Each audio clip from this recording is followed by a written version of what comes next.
I'm Frank Vaughn. It's December 4th, 2024, and I want to talk today specifically about two things. First, Trump's threat to invade and take over Canada, what I think it means, my response to it, and of course the deteriorating geopolitical situation in Ukraine and the Middle East. The first thing I want to make clear is that Donald Trump is joking. There is no imminent American threat to take over Canada. Period. I'm going to read a tweet and then I'll commentate on it. It's my own. These are my own words, and this is what I put out on X. Trudeau brought us to this. He and his buddy Singh, they mocked and ridiculed everything Trump, and now their narcissistic hubris risks us all. We are a joke. We are to be trolled. That is their legacy. We need adults back in the room. For the last 4 years while Trump was out of office, these characters made clear what their politics were. During the American elections, they made clear what their politics were. They stopped at nothing to make fun of Donald Trump. They doubled down that he would not win the election, and he has won the election. Now we're a joke. Now we are being ridiculed. Now we are being trolled by the impendingly most powerful man, at least in the hemisphere, if not the world. It's debatable nowadays in the world, which ties into the subject that's coming at the end. Donald Trump tweeted, "Oh, Canada," and he is before a Canadian flag on top of a mountain looking like a conqueror. We're being trolled. And until there's an election in this country and we get a new government, we are not even going to be able to remotely negotiate in good faith with the Americans. There's nothing for Trudeau and Singh to do here. They've already rooked us. They've turned us into an international embarrassment because it's not just Trump that mocks us. Europe has been mocking us for years, as I've covered in previous videos going back a long ways. They're setting him up because he's such a narcissist so that he could do their dirty work before they just stabbed him in the back on trade deals that he was excluded from. And it's such a long and convoluted story, but their legacy is destruction. Now, the other side of this coin is that all of a sudden, all the post-nationalists that support the left-wing government in this country, which was elected on the idea that Canada has no core identity — I'm not making that up, that is the statement of our Prime Minister, that we have no core identity and that all we are is a multicultural mishmash, that everybody from Khalistanis to Hindus to Jews to Palestinians, and admittedly the Jews at least have the courtesy to fly Canadian flags and they don't burn our institutions down. They don't attack our universities. Everybody else seems to have this destructive notion that they can just destroy Canada and make it whatever they want. At least the hyphen in Jewish Canadian actually counts for something. But I digress. These national interests that have nothing to do with Canada are allowed expression. These cultural and religious interests are allowed expression in our country and are even encouraged.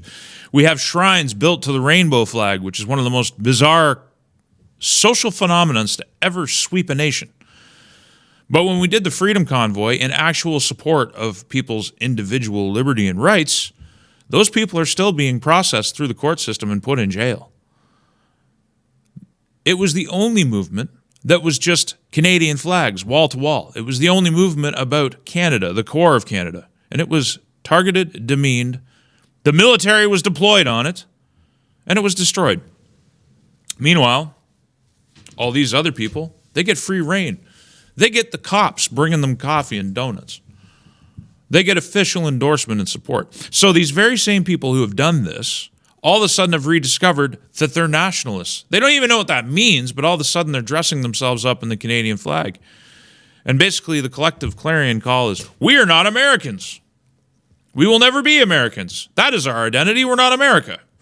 You've also got people who are all of a sudden proud monarchists, which has got to be the most cringe-worthy Canadian thing that we do. To be proud of having a king and a governor general, even if they don't rule with a heavy hand. They're still the nominal heads of state. Not even nominal. But I digress. Setting aside for a minute the Americans taking over, whether or not that would be good or bad, because that's the other side of it. People are just like, yeah, come on in, take us over. Things couldn't get better if you just took us over. There's two sides of the coin here. There's actually three sides. Set that aside for a minute, and let's look at the differences between the United States and Canada. They have a better governing system than we do. Our government is archaic. We haven't updated it properly in a very long time. I don't really include the Charter of Rights and Freedoms as an update because we had the Bill of Rights. It was doing fine. And the Charter of Rights and Freedoms actually watered down your rights. And there's one big province in this country that didn't even bother to ratify it. But I think that's outside the scope of this video. Let's just pretend that Canada is properly constituted for a minute and realize that even though, let's talk about one of the benefits, the division of power between the Federation and the provinces and the distinctions between the two, that gives us a little bit of individual autonomy as members of this federation to develop our provinces in a way that is beneficial and different from each other, to build distinct societies in certain ways. The federal government interferes in provincial jurisdiction all the time. So that's one good thing I can say, but we don't elect our judges. We don't elect our Senate. It's appointed. The people that go to the Senate serve for decades, and there's no way for you or me, as so-called members of democracy, to do anything about them. We can't pull them down. They barely show up for work. And I would predict that when Poilievre forms government, which he will, we're going to find out just how oppositional the Senate actually is. We're going to be fighting with the leftist legacy in this country for a decade or more, if we're smart enough to finish the fight and try and fight it out. Because people, with their short attention spans, might actually get sick of the fight before we've even begun to win. People talk about Poilievre being weak and milquetoast and all these other things. He's certainly not as weak and milquetoast as Aaron O'Toole. He's an improvement on Andrew Scheer, who was listening to bad advice. And he has to win an election, and then he's got to fight this arcane and ancient system that we live under. We don't have an elected Senate. We elect our legislators once every 4 years, and that's it. We have no right of recall. There's nothing we can do about them. They rule uncontested. It doesn't matter the public will. The courts are captured. There's no direct democracy. We don't have ballot initiatives. Now, what do the Americans have? Man, the Americans have the popular vote represented in the House. They have the Electoral College, which balances out the executive. They have the Senate, which represents the land and equality, true equality. Each component of the American system represents a different type of equality. I'd go as far as to call it equity, but it's not really equity, it's equality.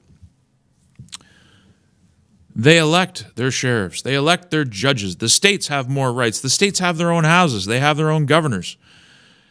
Getting big, sweeping changes implemented, big new taxation, is quite hard in the United States because the people have so much power, not just through their votes and not just through their ballots, which are often a mile long because direct democracy is a thing. So you want to vote on legalization of weed, you can do that. You want to vote on reproductive rights, you can do that. You can get ballot initiatives done. You can bypass the government, and you can get it done yourself as people.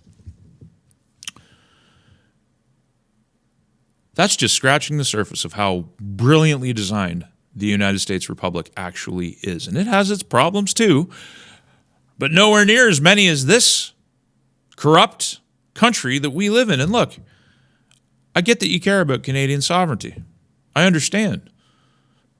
But most of you didn't care about it very much when we gave it away to the United Nations or the World Economic Forum. You didn't care when China poured $1 billion a year into our universities and captured our intellectual trust.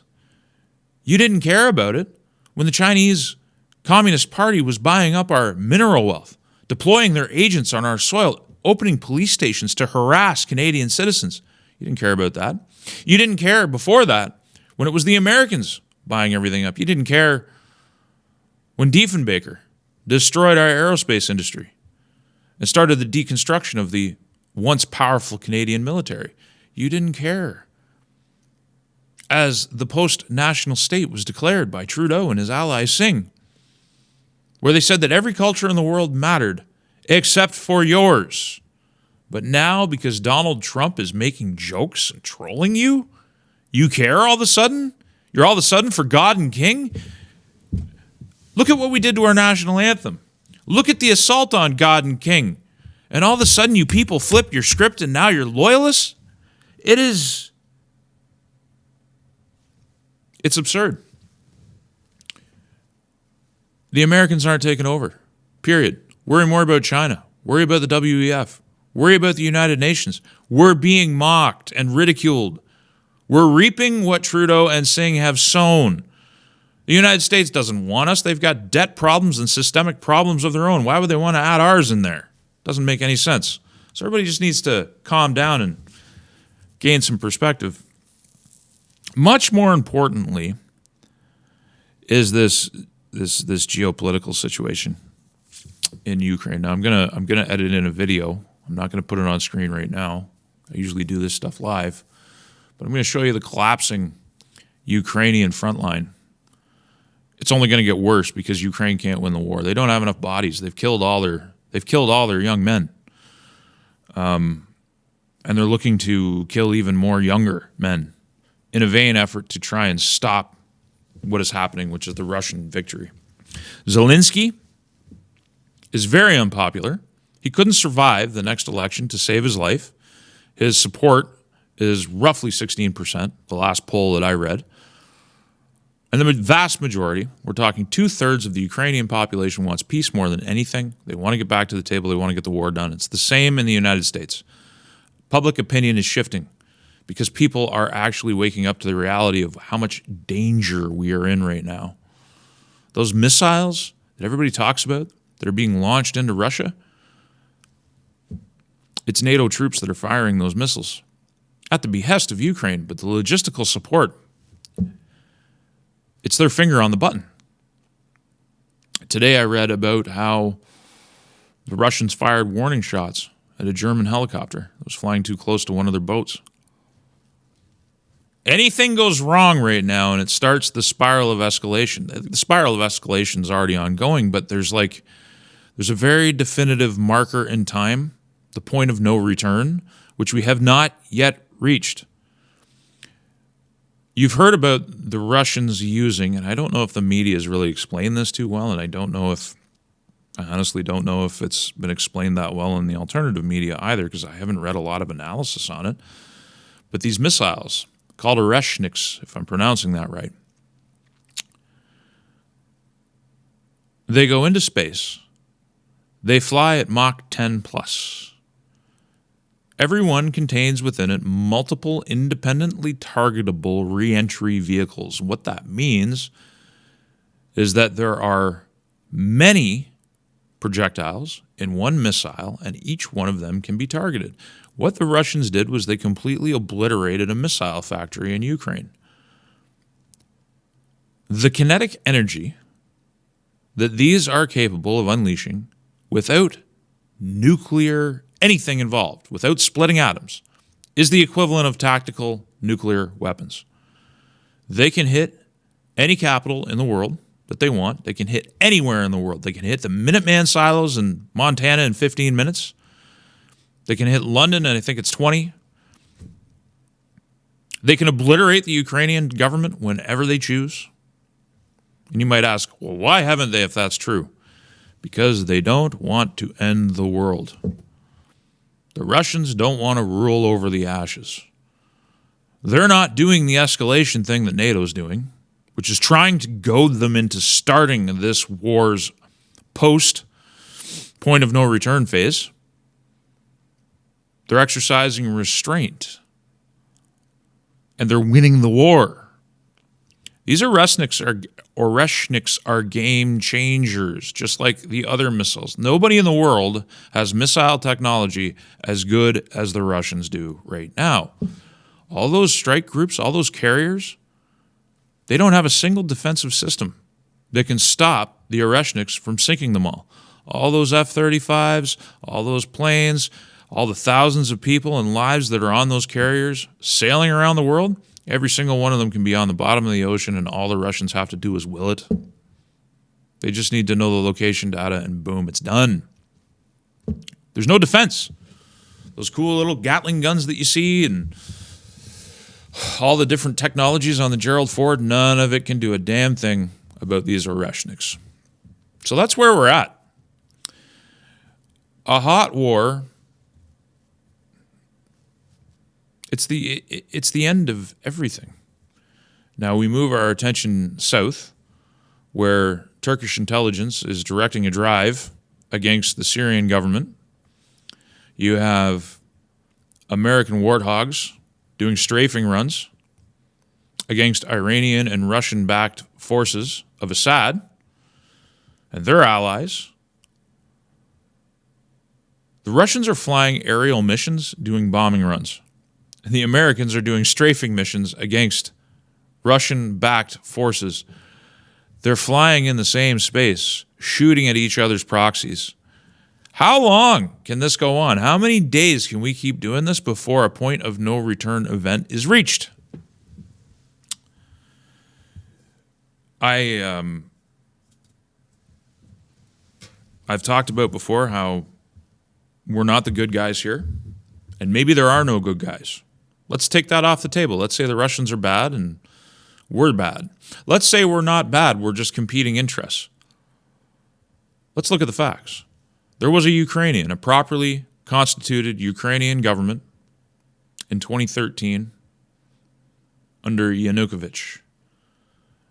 It was overthrown in a Western-backed coup, and illegal, unconstitutional elections were organized in which the party that Vladimir Zelensky heads came to power. Their government is illegally constituted. Within its core are die-in-the-wool Nazis, real legit, real-life Nazis. We brought one of them here to Canada and celebrated him, applauded him in Parliament like a bunch of fools. Another reason why we're international jokes. Zelensky hasn't even faced an election because he's managed to suspend them. They're rounding up their own citizens, forcing them to go to war against their will like a bunch of common thugs. Peace has been on the table multiple times, and it's been torpedoed by the West. We're bad people, supporting a bad regime, risking the entire world while we're doing it. That's the truth of the situation. Everything else is propaganda, and nothing else matters because the survival of the world is paramount. Now, I'm looking forward to Tucker Carlson announced last night that he flew to Moscow to interview Lavrov. Look, we got to get to Inauguration Day. I think the only reason the world is still here right now is because Trump won the election. I think if Harris wins, we've already spiraled out of control, and the point of no return has already been crossed, and we are close to a month into the full World War III scenario. There's no winnable war here for the West. There's only acceptance of each other's spheres of influence and the national existence of the Russian people, the Chinese people, and any other power that possesses nuclear weapons must be respected or the world burns. There's plenty of world to go around. We can all prosper here. There's an age of expansion beckoning just over the horizon. Like I've talked about before, getting into space, colonizing the moon, colonizing Mars, organizing ourselves about becoming multiplanetary, solving a lot of the medical problems, whether it's paralysis, blindness, hearing, you name it. We're on the cusp of greatness. Solving the food supply, reining in the food industry, the so-called food industry, the pseudo-food industry in the United States, which is, once we do that, things start to fall in place everywhere else. We're on the cusp of so many amazing developments and things. The true revolution we've all been waiting for our entire lives, or at least those of us who are in the know and are thinking people. We're on the cusp of it. But before we do anything, we have to save the world. And there's a lot of optimism out there. I mean, the markets are usually smart and wise. And you watch how the money moves, and you can usually tell how the public feels about the future. And for some reason, the markets don't seem to be very responsive to the fact that we are on the cusp of Armageddon, essentially. And that kind of worries me. There's an abundance of optimism in the face of a lot of worrying developments. It's one of the biggest reasons that I have cause for concern, that I think maybe every single tomorrow is in more jeopardy than people are crediting to it. So anyway, as we approach the 20-minute mark, let's just realize where we're at and what's important. This joking that Trump is doing, this mocking of Trudeau, that's Trudeau's just desserts. And unfortunately, we have to all take a bite. They're not going to take over. And recognizing that our governing institutions are absolute shit isn't betraying Canada. If you care about Canada and you want to move Canada forward into the future, you should care about the fact that our institutions suck terribly. This country is so backwards, it needs an upgrade. We need Canada 2.0 if we're going to survive. That's if we survive as a federation, because we're fracturing already. The Bloc Québécois is set to sweep into power in Quebec, both provincially and federally. I wouldn't blame them if they pushed for another referendum to try and extract as much money out of this country as they can. They've done a good job, folks, whether you like them or not. I don't. They've done a great job using their province as a vehicle to milk the rest of this country dry. Maybe we are at the end of the rope. Maybe independent entities will rise up out of it, or maybe we can reconstitute. Maybe we can upgrade Canada. It's a difficult road. It's going to require a lot of vision. The public's going to have to wake up to a lot of truth. But you're angry about the wrong things, and you're loyal for the wrong reasons. You've been sold out for a long time. This joke, this mockery that Donald Trump is engaging in, is just not the thing that everybody should be getting so up in arms about. It shouldn't be the thing that reawakens your nationalism and all of a sudden you rediscover that you're a Canadian and you're loyal to God and King. Jesus, it is just... And when I say that, I'm not taking the name in vain.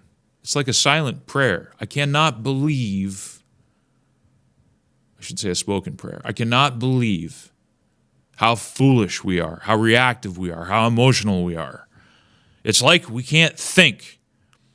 Whether it's the nationalists, whether it's the ones that want America to take over, or whether it's the God and King monarchist people who all of a sudden rediscovered themselves, they're all the wrong takes. Anyway, I'm Frank Vaughn. I'll see you in the next one. Did you know that I have a website? frankvaughn.ca, the ultimate repository for all of my work, and a backup location just in case the censors come for me again. And if you like the content, please consider using the donate link in one of the options available. There are no paywalls, there is no advertising, and there is no Patreon, and I intend to keep it that way. Thank you for your time and your consideration.